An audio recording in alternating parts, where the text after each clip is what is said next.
sonho você tem livre-arbítrio, Deus concedeu a você. Agora, propósito não deve ser definido por nós. A busca não deve começar em nós. Então é o Criador, o que é o autor de todo o propósito verdadeiro. Ele é conhecedor onisciente do projeto de toda a criatura.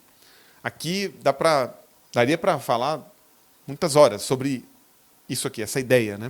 O que está embarcado aqui quando a gente pensa sobre o ser humilde, né? Primeira coisa para a gente começar a entender que o propósito não é o que eu gosto de fazer e nem o que eu sonho, é a gente ter a humildade de saber que a gente não tem este direito no sentido de que nós recebemos a vida, nós não nos criamos a nós mesmos. E se eu tenho essa humildade, eu começo a entender que o propósito não está em mim, o propósito está em quem me criou, quem me permitiu viver. Muito bem.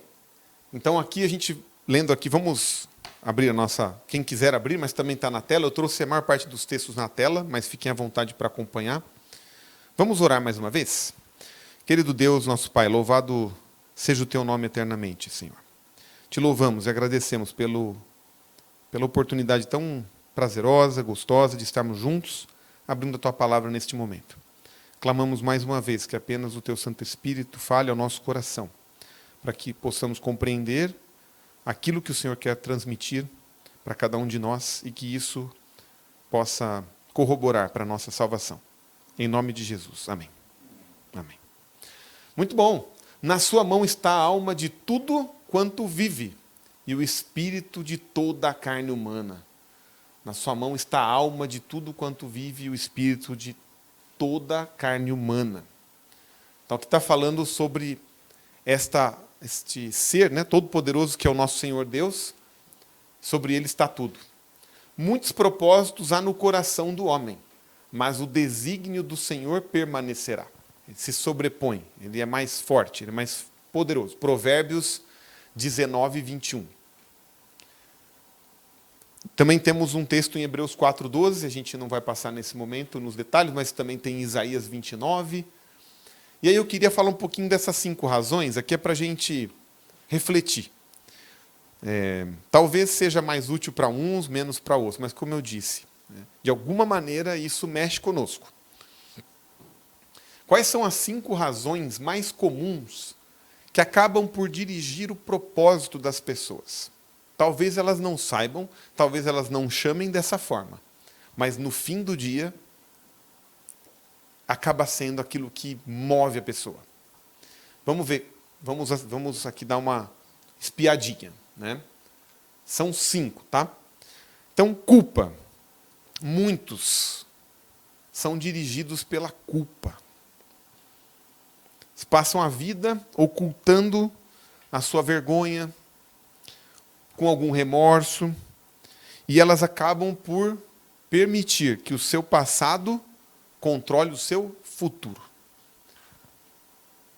Talvez a gente, aqui alguns de nós, a gente não viva só desse jeito, mas em algum momento a gente age desse jeito.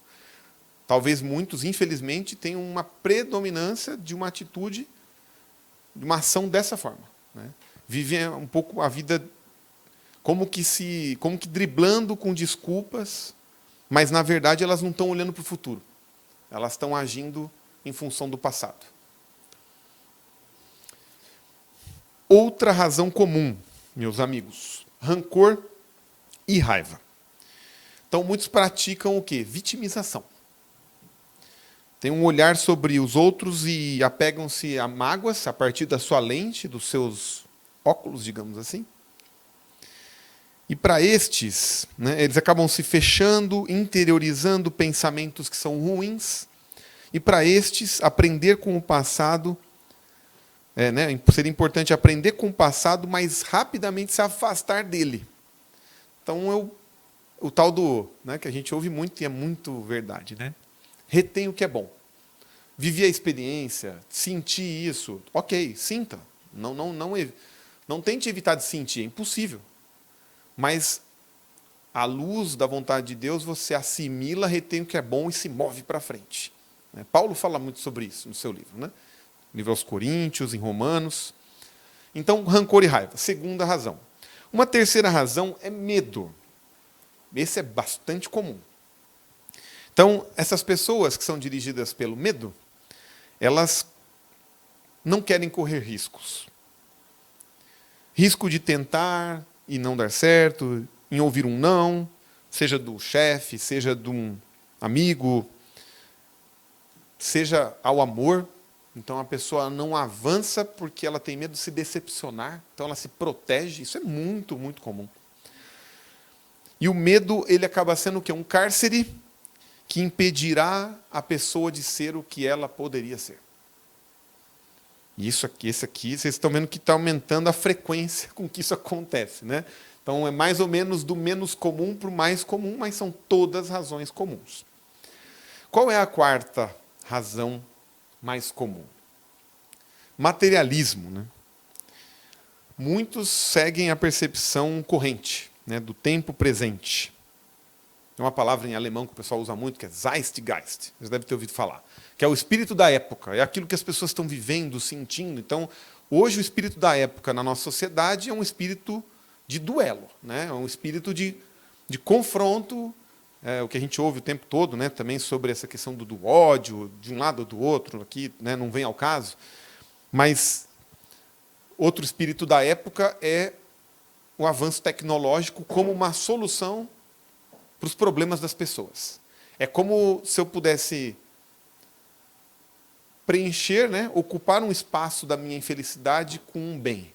Então, se eu tiver o iPad e não o iPaper, então, nossa, então eu estou mais realizado, né? E é muito comum a gente ver pessoas que elas não teriam condição de comprar um celular de 12 mil reais. Mas, assim, aquilo se torna tão importante porque ela vai fazer parte de um grupo que sabe o que é ter um aparelho ou outro. Enfim, não estou fazendo crítica ao aparelho, se você quiser ter, pode ter. Mas é você colocar o Zeitgeist da sua vida, o espírito da época na sua vida, de um jeito que Deus não se agrada. Falsa percepção corrente. Ter é o poder, né? Mais importante do que ser, e adquirir bens torna-se, então, um grande objetivo, porque ele vai ali trazendo uma satisfação momentânea, que a gente sabe, né, que o quão momentânea é. Bom, mais um aqui, esse bastante comum, né? E o último, 5 razões, essa é a quinta. Necessidade de aprovação. Aqui, né, os psicólogos, os terapeutas dão uma aula longa, né, sobre isso. Todos nós, um pouquinho, a gente entende disso também, né? Então, o que acontece, né? As pessoas acabam, sem perceber, o propósito da sua vida é agradar alguém. Agradar outros, agradar alguém, né? Para estes, as expectativas talvez dos seus pais, talvez do cônjuge, do namorado, dos amigos, são tão importantes que acabam desconhecendo os seus próprios propósitos. Então acaba sendo assim, né? Se eu conseguir conquistar a simpatia de um, de outro, se eu receber um feedback positivo, então farei tudo para isso. Porque isso vai me alimentar, né? Mas é um alimento muito pobre, né? É um alimento que, né, ele derrete, assim, né? Mas é muito comum, né? A gente, em alguma medida, temos também. Então, quando a gente olha para a questão do propósito e a gente olha razões que desviam as pessoas do propósito, a gente está trazendo para a gente refletir um pouco. Será que algumas dessas coisas, de uma forma ou de outra, está desviando o propósito que a gente tem, né, que não está escolhido exatamente por nós, e a gente vai ver isso daqui para frente, né? Essa é a reflexão, né, um convite. Muito bem. Então, todas essas motivações atrapalham as pessoas de conhecer o propósito de Deus para a vida delas, né? Mesmo que os objetivos pessoais sejam atingidos, nada vai compensar o prejuízo de não conhecer e viver os propósitos de Deus. Então, isso aqui é uma frase importante também. Talvez você fale assim, não, mas eu nem sei do que você está falando, mas eu sou feliz. Está tudo bem. Eu estou dizendo que você poderia ser mais feliz. Se você estiver, né, conectado, né, ligado ao propósito de Deus. Porque só de não realizar o propósito em Deus já há uma distância gigantesca daquilo que você talvez esteja vivendo, né? Muito bem. Então, indo adiante, trouxe aqui um pensamento de George Miller, né? Ele foi um inglês, né, evangelista, missionário do século XIX. Ele nasceu em 1805. E ele teve uma obra gigantesca, com crianças desamparadas, né, com trabalho ali. Ele leu a Bíblia mais de 200 vezes. Fiquei pensando aqui. Ano bíblico, então se ele viveu 93 anos, se ele lesse desde o primeiro ano, que não é verdade, não dá para ler com um ano, né? Então talvez, se ele leu 200 vezes, ele leu pelo menos 2 a 3 vezes por ano a Bíblia. Pregou, né, para milhões de pessoas em 42 países, e ele faleceu aos 93 anos. Ele escreveu isso aqui. Houve um dia em que morri. Literalmente morri, para George Miller. Suas opiniões, preferências, gostos, tendências, vontades. Morri para o mundo. Seja sua aprovação ou sua censura. Morri para os aplausos, para as críticas dos meus amigos, irmãos da fé. E desde então tenho buscado apenas ser aprovado por Deus. Então, aí a história conta que ele, em algum momento, ele radicalizou. Ele tinha trabalho, pelo que eu entendi, ele tinha ali receitas e tal. E ele, de repente, fala assim, não, eu estou fazendo a obra de Deus e Deus vai me sustentar. Não sei como, não sei de que forma. E aí Deus começa a atender a orações. E aí ele conta, né, a história da vida dele conta de centenas de orações atendidas, do tipo conseguir comprar um orfanato, ou um estabelecimento, ou comida que tinha que aparecer no dia seguinte, porque 50 crianças não tinham que comer no dia seguinte. E aí aparece uma doação, e Deus responde, Deus envia, Deus toca no coração das pessoas. Então, George Miller, ele diz que, de fato, assim, ele chegou num ponto que nada mais importava. E é muito difícil chegar nesse estágio, digamos assim, né? Porque a gente busca muito a Deus, mas a gente sempre vive ali, né, preocupado com algumas daquelas 5 coisas que a gente viu aqui, de alguma forma. Então, ele é também um exemplo nesse sentido de dedicação, entrega total a Deus. Muito bem. E aí eu queria agora, a gente vai fazer a leitura. Se eu não tenho os textos, vou pedir para vocês abrirem, por gentileza. Mateus 22, 37 a 40. Vou pedir para alguém aqui da minha esquerda abrir, para fazer a leitura. Pode ser você que está logo aqui perto de mim. Alguém, por gentileza, poderia levar o microfone, só para o pessoal da internet conseguir acompanhar? Então, Mateus 22, 37 a 40. Depois, Mateus 28, 19 e 20. Aí vamos pegar aqui do nosso lado direito, pode ser você aqui de verde. E depois a gente vai ler Miqueias 6:8 e eu vou ler este último. Tá bom? Por favor, irmã. Respondeu-lhe Jesus: Amarás o Senhor teu Deus de todo o teu coração, de toda a tua alma e de todo o teu entendimento. Este é o grande primeiro mandamento. O segundo, semelhante a este, amarás o teu próximo como a ti mesmo. Destes 2 mandamentos dependem toda a lei e os profetas. Amém. É fácil, irmãos? Amar de todo o coração, né? Não é 95%, e aí deixa um pedacinho para o materialismo, deixa um pedacinho para a culpa, ou um pouquinho para a necessidade de aprovação, né? E aí o segredo é nesse sentido mesmo, né? Atingir esse nível de viver o propósito de Deus, de fato conseguir de maneira muito, muito despojada, muito humilde do seu eu, né? Conseguir viver essa realidade, né? Isso que a gente busca, aprender e praticar cada dia. Vamos ouvir então Mateus 28, 19 e 20. Portanto, vão e façam discípulos de todas as nações, batizando-os em nome do Pai, e do Filho e do Espírito Santo, ensinando-os a obedecer a tudo o que eu lhes ordenei. Eu estarei com vocês até o fim dos tempos. Amém? Muito bem, a grande comissão, né? Não pode ser a grande omissão, né, irmãos? Então, olha aqui que a gente ouviu. 2 versos poderosíssimos. Amarás teu Deus de todo o teu coração, toda a tua alma, todo o teu propósito. E, ao mesmo tempo, ide a todo mundo e fazei discípulos. A gente tem 2 versos que já definem esse propósito que Deus já determinou para nós. E daí, o último eu vou ler aqui, Miqueias 6:8. Por quê? Porque tem uma historinha aqui minha, né, pessoal? Compartilhando aqui com vocês o que eu senti, o que eu vivi, né? Lá nos idos de 2000, 2001, eu estava indo para a faculdade, né? Daí eu saí naquela fase de reencontro comigo mesmo, né? finalmente não sou mais o que os meus pais são, mas quem sou eu, né? E daí, ao sair, escolher o lugar que eu ia morar, e, enfim. Deus foi tão bom comigo, irmãos, porque eu achava que aí eu ia fazer um monte de coisa e tal, né? E daí eu senti uma vontade de ler a Bíblia que eu nunca tinha tido. Eu falei, nossa. Aí eu começava a ler, eu morava com uma pessoa da minha classe, da faculdade, né? E aí eu acordava cedo na minha escrivaninha e tinha um prazer assim tão grande, tão gostoso. Aí eu começava a ler assim, vou ler Efésios hoje. Aí eu lia Efésios, marcava e tal. Agora eu vou ler Coríntios. E aí eu ia sentindo o desejo de ler um, de ler outro. Aí às vezes um apontava para o outro, eu ia ler e tal. Mas aí, de um certo ponto, assim, eu tinha 17 anos. Eu estava completando 18 anos. Daí eu falei assim, puxa, tem tanta informação, tem tanta coisa. Como é que eu posso encontrar uma coisa resumida? O que Deus está pedindo do Léo? Né? O Léo está aqui, chegou num lugar novo, é mais um, né? É mais um mesmo, né? O que Deus pede para o Léo?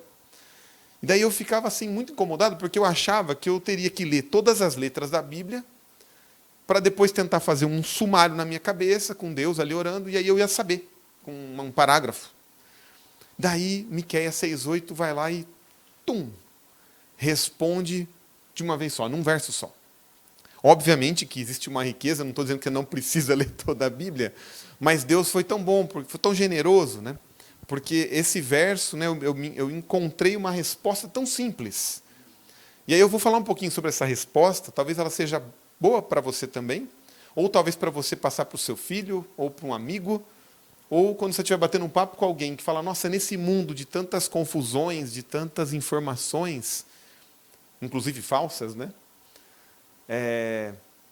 Como que eu posso me encontrar nisso tudo, né? E aí vou ler, Miqueias 6,8. Olha como é que começa, né? É uma pérola, irmãos, é uma pérola. Grifa aí, lê várias vezes, ora e lê de novo, né? Miqueias 6,8. E ele te declarou, ó homem, o que é bom e o que é que o Senhor pede de ti. Olha a pergunta que eu estava fazendo. O que Deus estava querendo comigo, né? O que ele pedia de mim? E está desse jeito. Ele declarou o que ele pede de ti. E aí ele diz, que pratiques a justiça, ames a misericórdia e andes humildemente com teu Deus. 3 coisas. 3 coisas ele pede de ti. E isso tem que ver com um propósito de Deus de uma forma muito prática. Vejamos que a gente, uma parte mais teológica, foi o que a irmã leu. Amarás teu Deus de todo o teu coração, de toda a tua alma. Como é que é esse amarás, né? É mais teológico, é mais filosófico também. Aí a gente vai e ouve uma outra ordem. Aí já é uma ordem. Eu estou te falando por que você levanta cedo, tira o pé da cama e sai. Fazei discípulos, né? Mostre a Jesus, mostre o Salvador. E aí quando eu venho para cá, eu tenho um encontro dessas coisas, do como as coisas são. E vamos ver um pouquinho mais sobre isso, né? Por que talvez eu achei tão bonito, né? E talvez para alguns seja novo. Uma coisa bonita, se quiser deixar no verso lá, meus amigos, vocês tinham colocado. Primeira coisa é que esse verso ele foi escrito em hebraico. E isso importa. Na nossa cultura, a gente fala assim, olha, então, isso aqui é a coisa mais importante. E aí você coloca lá, primeiro. É o pódio, né? Primeiro, segundo, terceiro. Mas na escrita e na cultura hebraica, a gente precisa inverter. É aquela história de guardar a coisa melhor para o final. Então, quando a gente olha, alguém começa praticando a justiça? Mesmo? Será que é o primeiro? Não é o primeiro, é o terceiro, porque é uma inversão da ordem que a gente estava comentando aqui, né? Qual é o segundo? Ames a misericórdia, ele permanece em segundo. E daí, qual vira o primeiro? Andar humildemente com teu Deus. Então, se eu ando humildemente com meu Deus, eu bebo dessa fonte que ama a misericórdia, porque Ele é o amor, Ele é a misericórdia. O que é misericórdia? É quando Deus coloca a mão dele na nossa miséria. Quando a gente ama a misericórdia, a gente ama colocar a mão na miséria das pessoas. Ou seja, a gente ama as pessoas, não importa o que elas estão fazendo, o que elas estão sentindo, o que elas fizeram para você. E praticar a justiça. A gente tem justiça em nós mesmos? A gente não tem uma justiça muito menos perfeita. Mas com Deus e andando humildemente com Ele, a gente é embaixador da justiça. A gente deve e vai praticar a justiça se a gente estiver com Ele. Então, esse verso, ele conta para nós, ele resume o que Deus pede da gente? Andar humildemente com Ele. Essa é a primeira coisa. Porque em cima dessa relação, em cima desse viver, que depende da humildade, que depende de entender o seu propósito de vida. Nossa, Léo, mas você está dizendo que o propósito é só humildemente andar com Deus? Eu estou. Porque se você fizer isso, Deus vai te mostrar maravilhas. Deus vai fazer o que fez com Miller. A gente tem um amigo, isso aqui não estava programado, né, mas surgiu ali para a Jaque aqui, né? Tem um amigo de infância, ele está morando no Michigan, lá de Bauru, né? A gente cresceu junto. E ele decidiu, ele trabalhava aqui, né, no Brasil, trabalhava numa empresa em Minas Gerais, e ele estava incomodado com o estilo de vida dele. E acompanhei, porque a gente é muito amigo, sempre conversou muito. Aqueles amigos que você fica conversando até tarde da noite, assim, né? Você realmente quer saber, ele realmente quer saber de você. Mas, resumo da ópera, ele sentiu um desejo de falar assim, não é o estilo de vida que Deus quer para mim. Eu não estou conseguindo andar humildemente com Ele. E daí ele deixou o trabalho, já tinha mais de acho que 10 anos de empresa, etc. Porque o que acontecia é que ele tinha se casado, e o trabalho obrigava ele a ficar viajando, etc. E ele entendeu que o casamento não era para ele ficar viajando um mês fora de casa, todo dia, todo tempo e tal. E ele falou, não, mas então esse não é o lugar que eu tenho que trabalhar, porque se Deus colocou um propósito na minha vida de servir a Ele, de estar com a minha esposa, não dá para ser assim. E ele entendeu que ele tinha que deixar. E aí, deixou o trabalho, a esposa também deixou o trabalho, e eles resolveram se mudar para o Canadá. Mas o objetivo deles era viver uma experiência, uma jornada com Deus. Mesmo porque nenhum deles falava inglês. E aí eles foram para o Canadá para estudar inglês e descobrir coisas novas com Deus, viver uma experiência com Deus. E quando você se joga na experiência com Deus, né, muitas coisas acontecem. E aí ele depois foi convidado para ir para o Wildwood, que é acho que é na Geórgia, se eu não me engano, é uma escola de saúde e profecias adventista. E ele foi para lá, convite, não tinha mais, né, não teve que investir, porque Deus fez o convite e pagou a conta, digamos assim. Ele foi, 6 meses trabalhou, 6 meses estudou. E eles decidiram que não vão voltar para o Brasil e retomar a carreira de gerente numa empresa. Não é o propósito dele, ele entendeu isso. Isso eu estou falando da vida dele, não quer dizer que é para todo mundo aqui, mas é isso, né? Andar humildemente com o teu Deus. Ele entendeu que o propósito Deus ia mostrando e ele começou a viver de uma forma assim totalmente não planejada, o que parece um pouco maluco para nós, né? Então, não tenho mais recursos, mas Deus vai prover, Deus falou que ia prover. E ele hoje é um missionário, ele e a esposa, 24/7, né? Então, todo o tempo. Então, eles dão estudos bíblicos, atendem pastores, atendem amigos, atendem pessoas do Brasil por conference call, atendem pessoas de fora, atendem pessoas lá, fazem curso, e Deus vai colocando e acrescentando na vida deles. Por exemplo, se eles estão cansados, parece que eles falam, Senhor, se for possível que a gente tenha uns dias diferentes para a gente dar uma... né? E aí ele relata que vem uma ligação, uma pessoa gostaria que você estudasse a Bíblia com ela e está te convidando para passar uma semana na casa de veraneio dela em tal lugar. E aí ele vai, dá o estudo bíblico de manhã, depois faz exercício, atividades com a família e passa uma semana com a família no local de veraneio de pessoas bastante abastadas nos Estados Unidos. Então, assim, são coisas que vão acontecendo. E aí a gente pergunta, então, mas qual é o seu plano? Ele falou, eu não tenho plano. Ele falou, eu sou 24/7. Se Deus me mostrar uma pessoa para estudar, eu vou estudar. Se eu tiver tempo, se for de madrugada, eu vou estudar. E eles estão vivendo dessa maneira. Então, só um relato aqui, uma testemunha. Eu sou alguém que cresceu com ele, sou amigo dele há 30 anos, né? Estou com 40, né? Então um pouquinho menos, uns 27 anos, mais ou menos. E agora, inclusive, quero fazer um pedido de oração. O pai dele acabou de ser diagnosticado, mora aqui em Goiás, com câncer, um estágio relativamente avançado, e o nome dele é Samuel. Então, ao final, nós vamos orar pelo Samuel ajoelhados. Vou convidar vocês para isso. E eu estou apoiando ele e o irmão dele nesse processo de cuidar do Samuel e de ajudar como for possível. E ele está lá angustiado um pouco, claro, está sentindo, né? Está longe, o pai precisa. E eu estou aqui como o terceiro filho, né? Eles são 2 e eu sou o terceiro. Sou adotado lá. Mas eu entendo que é um exemplo de andar humildemente com Deus. É um exemplo extremo, comparado com o que a gente vive. Mas cada um de nós tem tem um ministério. Eu vou à empresa e eu falo que eu sou um missionário disfarçado de administrador, né? Se fosse para estar lá na empresa, para girar mais um dia, não serve para mim. Daí vem lá os feedbacks, né? Os resultados que as pessoas avaliam aí aparece lá assim, olha, não, você foi muito bem em comportamento. As pessoas acham que você é um modelo sobre isso, aquilo outro. Glória a Deus, nada para mim. Mas precisa também de resultado. Precisa ter resultado aqui, precisa cobrar as pessoas. E aí eu ouço, eu falo, não, obrigado pelo feedback, né? Mas aí eu entendo que eu estou no caminho certo. Porque eu estou lá como médico das pessoas, espiritualmente falando, entende? Eu tenho meu time, mas eu não estou muito preocupado se eles vão... Não quero que eles se matem de trabalhar para entregar um resultado. Eu quero que eles façam um resultado dignamente, no horário que foi combinado, com saúde e atentos ao propósito de vida deles. E com isso, eu tenho a oportunidade de pastorear.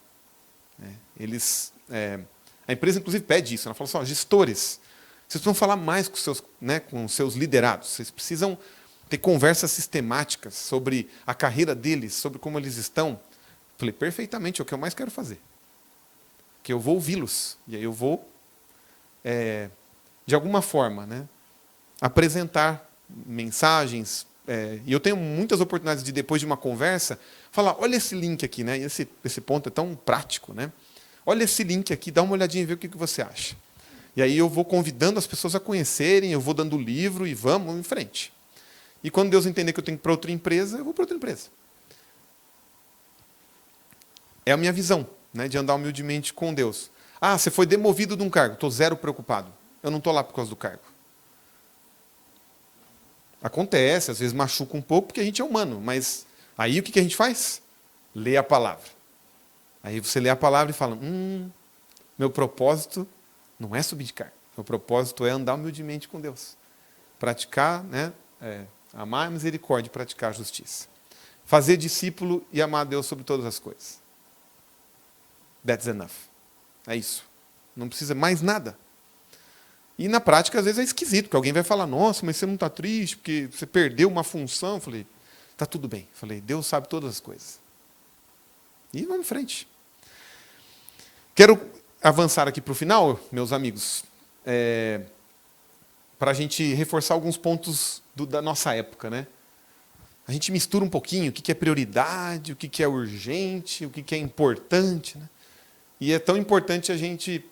Prioridade é simplesmente o que vai ser feito primeiro, o lugar onde a energia precisa ser focalizada antes dos demais.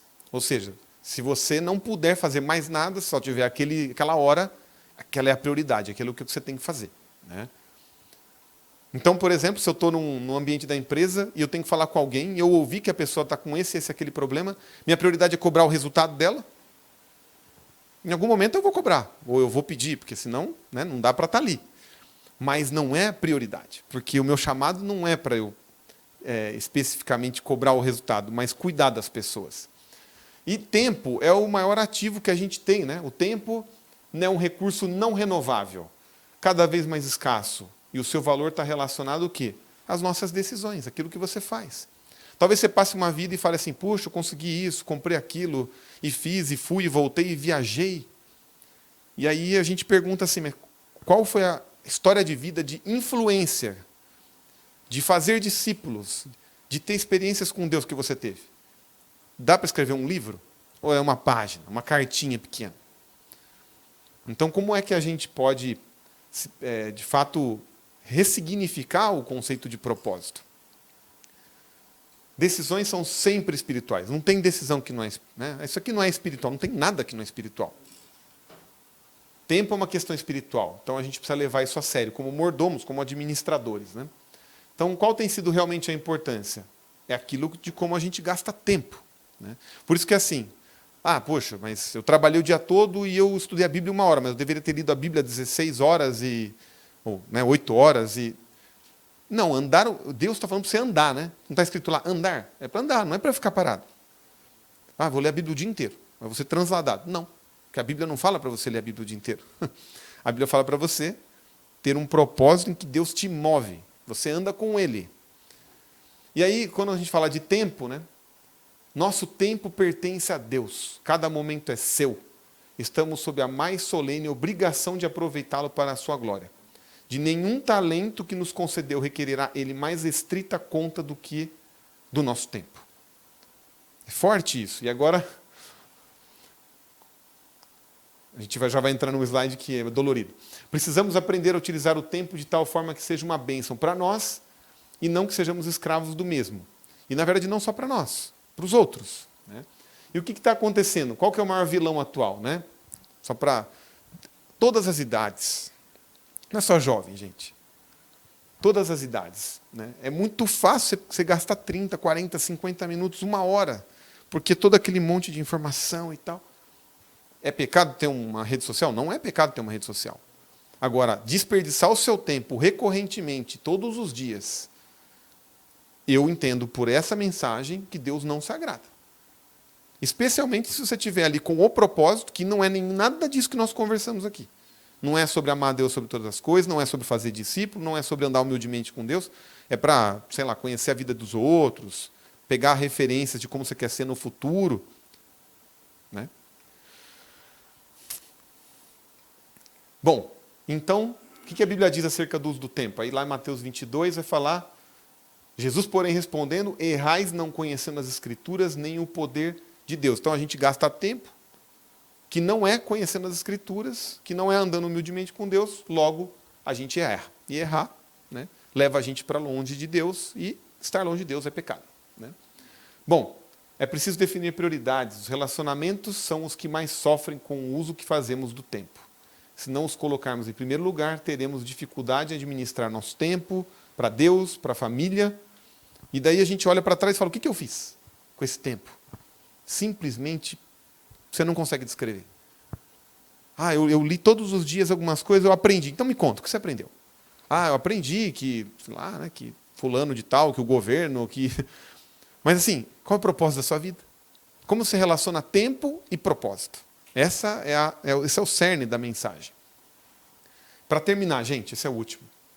Então, quais são os propósitos aí de Deus, resumindo? Isso apertei sem querer. Será que ele vai voltar? Voltou.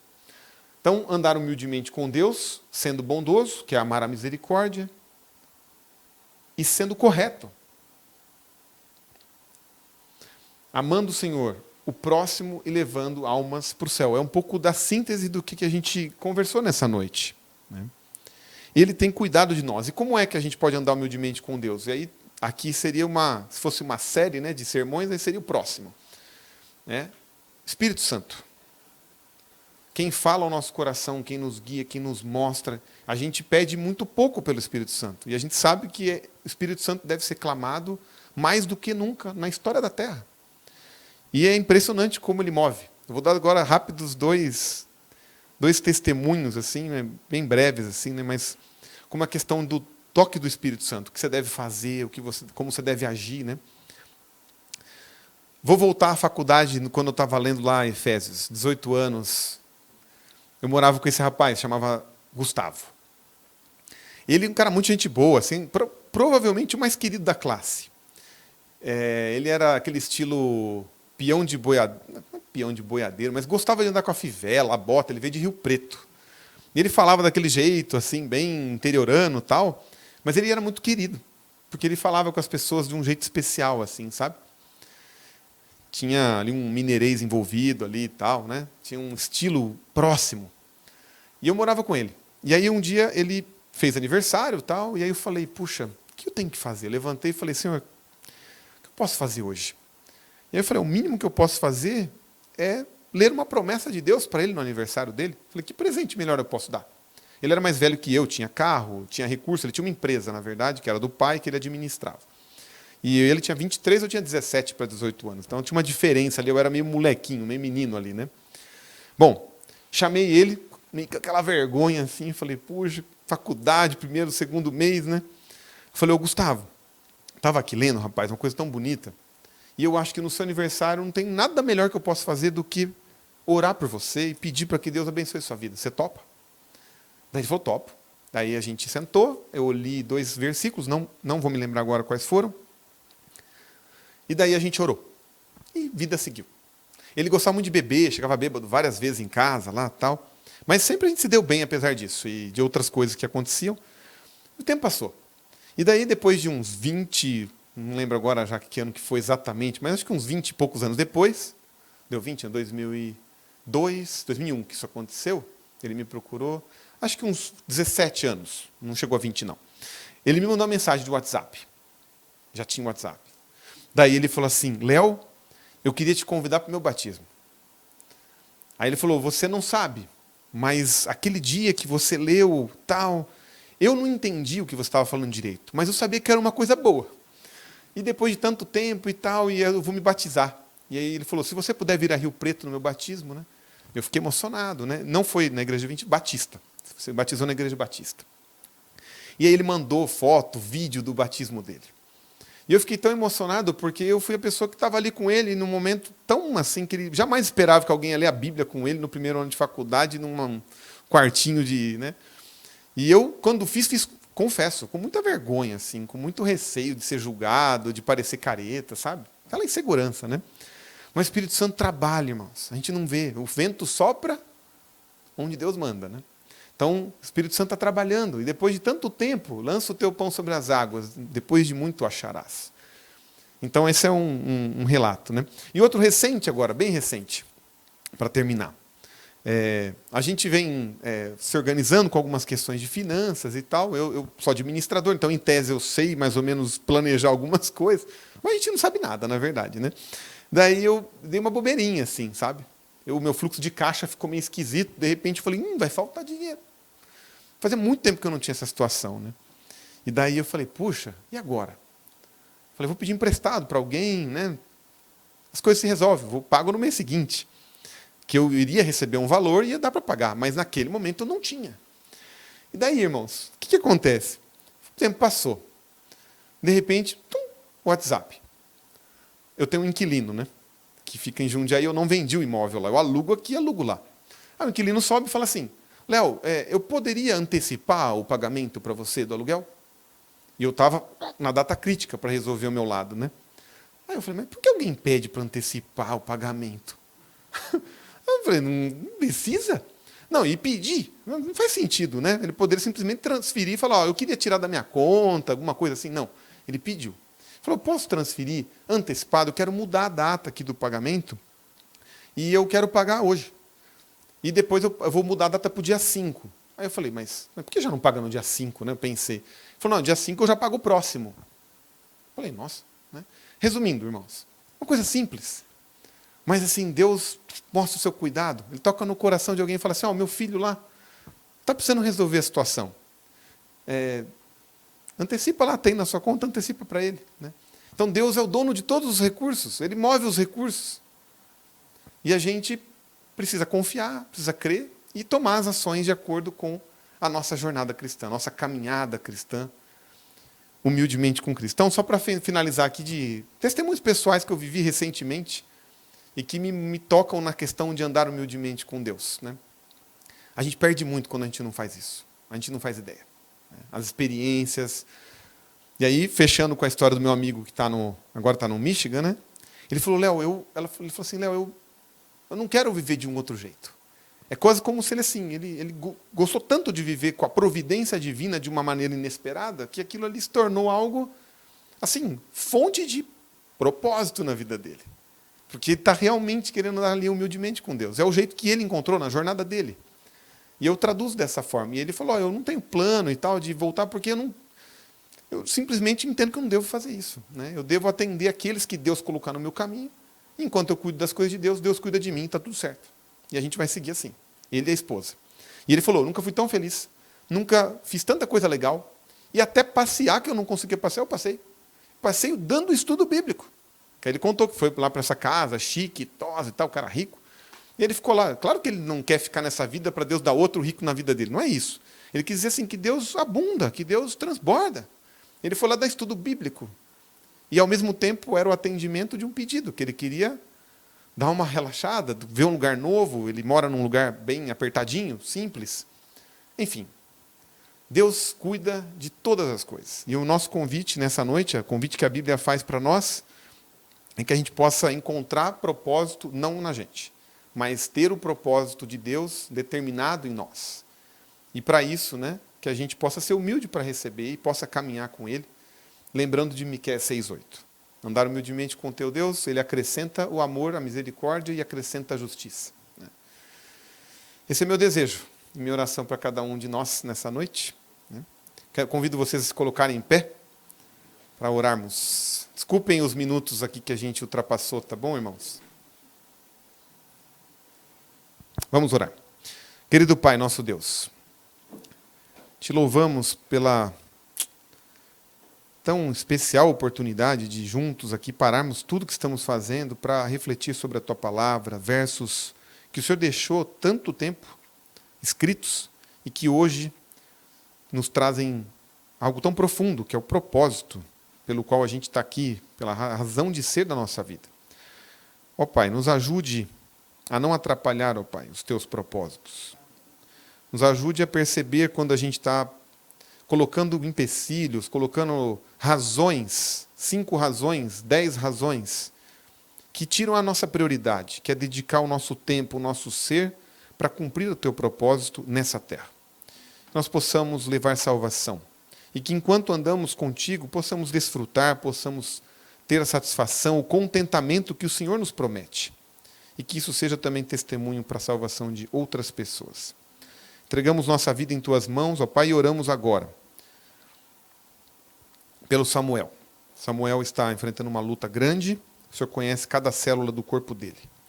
Pedimos que o Senhor dê sabedoria a ele, aos médicos, a todos os envolvidos, para que, conforme a Tua vontade, se essa for a Tua vontade, que ele seja curado. Que ele seja um testemunho, um relato da Tua mão cuidadora, das bênçãos. E já Te agradecemos, porque temos informação de que o Samuel está sereno e confiante em Ti. Isso nós pedimos e oramos em nome de Jesus. Amém. Boa noite a todos com as bênçãos de Deus.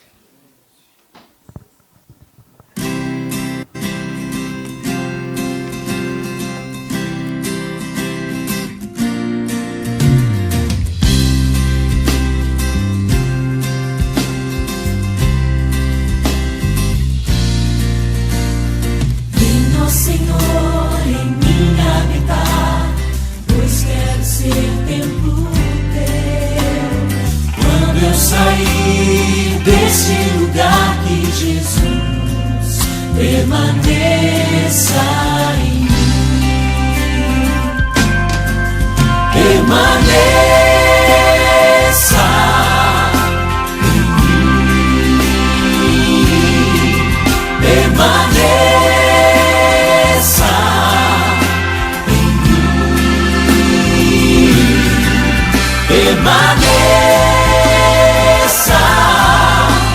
em mim, meu Senhor. Permaneça em mim.